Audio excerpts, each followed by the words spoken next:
If your avoidant ex keeps looking at your Instagram stories or other social media, is it a case of avoidance, us being known for what we're known for, having very repressed emotions, only to maybe months later come up for air when those emotions rise to the surface? Or could something else be at play? We're going to explore that in this video. But first, if you're brand new here, my name is Wanda. Welcome to Confessions of an Avoidant. I do just also want to reiterate, I know that a lot of people who watch Get Your Ex Back type of videos want their ex back, but also it is important to keep in mind that like none of us are entitled to get our exes back. I understand breakups suck. I went through a breakup years ago, like 5 or 6 years ago, and it sucked. I would like literally walk down my ex's street. Well, we lived on the same street. That didn't help.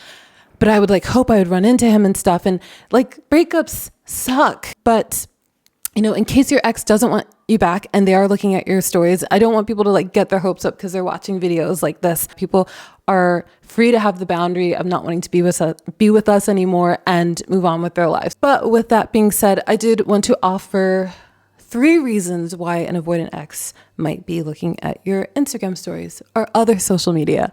Okay, so the first thing that might be going on is that an avoidant person might just, due to loneliness, want bare minimum connection and familiarity, and they get that through you. Of course, when you're in a relationship with someone, you have a routine with that person. They're part of your life. They're a daily, weekly part of your life. And then when you break up, they're just out of it. And for an avoidant person, we go through life a lot with some repressed emotions, and maybe just getting a glance of somebody who was part of our lives just feels a little minuscule void of loneliness or curiosity. And obviously you, if you're watching this video, you're curious about your ex. You're missing your ex. You're trying to understand if they're going to come back or not.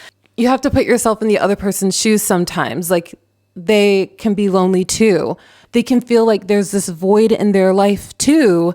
And whether they want you back or not, maybe there's just a void and they get a quick fix of that void, a quick fix of familiarity by looking at your stories. Just like you seeing that person look at your stories, it has an effect on you.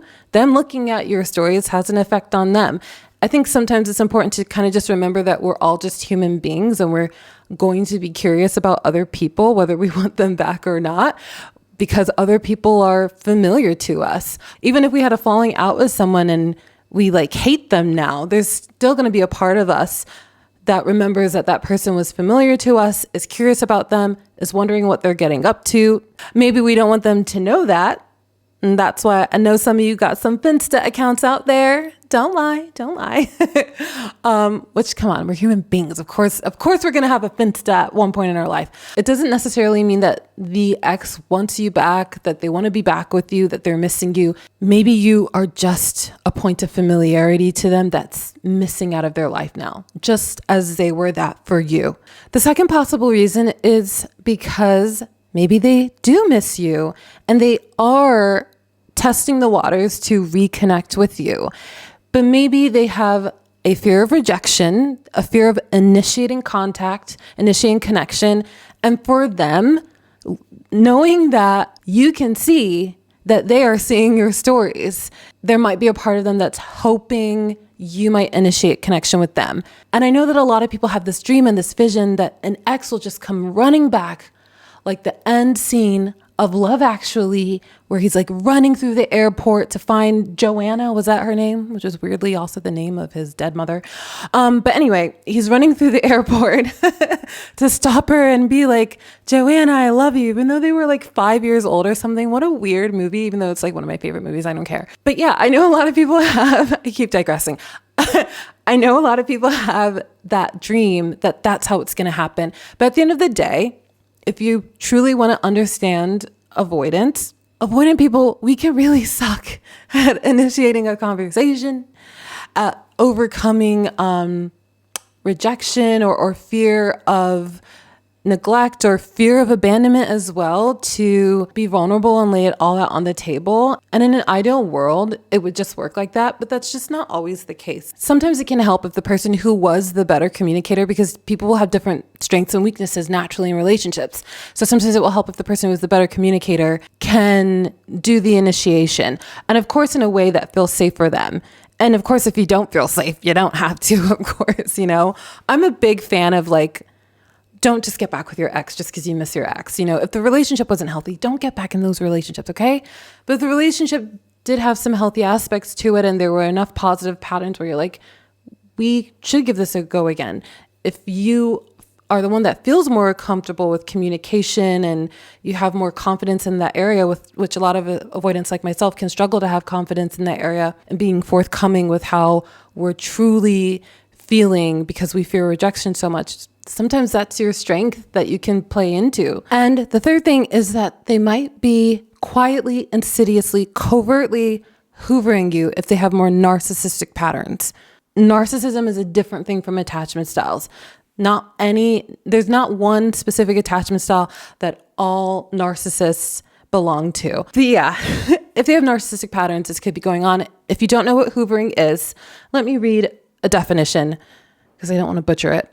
Okay, so hoovering is a type of behavior where a narcissist tries to suck you back into their life, much like a vacuum cleaner sucks up lint. So it says just when you're trying to distance yourself from a narcissistic person, they may hoover you back in, they may dazzle you with compliments, gifts, and promises, or they may manipulate, threaten, or guilt trip you into doing what they want. Now, if someone is hoovering you in a more subtle way, they're not going to be doing these over-the-top things. They're going to be doing things that are a bit more covert, that don't seem like it's this big appeal for your attention, but maybe they might know you being you will have a big effect on you. And some people know that just you seeing them see your stories is enough to get a reaction out of you, to suck you back into their life, to get you to contact them. And then before you know it, you're back in some sort of trauma bonded type of scenario. And they might be doing this if you guys had a pattern in your relationship or dynamic that was contentious, and maybe that ended with an abrupt breakup, or maybe there's patterns in the relationship that there was distance and then hoovering and distance and then hoovering. They might have an expectation of you that you are definitely going to get a reaction out of them looking at your stories. I'm kind of dealing with this with a friend. We had a friendship breakup. They kept looking at my Instagram stories, and this person was a very covert narcissistic type of friend. I'm confident that in their brain, they think I'll probably be affected by that or want to talk to them or something, because they said very rude things to me in our last conversation. And I just tried to stay gray rock with them and not give them a reaction. So I think if you have an ex who had some narcissistic patterns and you see them looking at your stories, even though you're watching a video like this, I would try your best to not react or not respond or not be curious about it, not engage in a conversation with them, because I think it's so important in life to not get back into unhealthy dynamics with people in our lives, romantic relationships, friendships, family, and maintain our peace. So that's it for this video. I hope you guys liked it. Feel free to comment your opinions about this topic in the comments, and I'll see you in the next video.